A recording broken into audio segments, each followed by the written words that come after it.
What the Sigma? Størstedelen af de ting, vi laver, de er ret spændende. Altså, det kan jo være noget at røgdyk i kælderen, eller det kan være at redde personer. Det kan også være noget teoretisk, hvor der måske kommer en øvelse ind. Røgdykkerholdet til holdleder. Vi har fundet en vogn, og vi eftersøger personer inde i vognen. Skift. Hvis du står og skal vælge imellem, jeg skal lave den her opgave, jeg skal virkelig læse, jeg skal virkelig dygtiggøre mig, eller jeg skal have nogle fritidsinteresser eller nogle fritidsfællesskaber, så vælg det sidste. Jeg hænger tit ud sammen med folk efter eller bare i fritiden, og vi laver alt muligt, og jeg synes, det er meget rart. Det betyder, at det nye hold har første prioritet til at komme til den ord.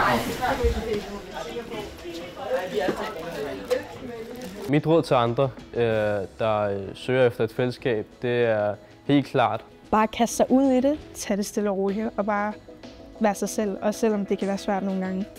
Det er nemmere sagt end gjort, men helt klart bare tage ud og finde nogle nye mennesker, finde nye hold, og bare kaste dig selv ind i det. Da jeg var ensom, der sagde min far til mig at tilmelde dig til nogle sportsgrene eller et eller andet. Jeg sagde nej, det kommer jeg jo ikke til at hjælpe og sådan noget, men det har det. Der er så mange nye mennesker og nye venner her og sådan noget. Det er ret fedt. Så sørg for at passe på din trivsel, og det gør du allerbedst gennem fællesskaber, og det er noget, man har i sin fritid. Godt, vi skal hen og sige farvel. Tak for det. Jeg tror jeg.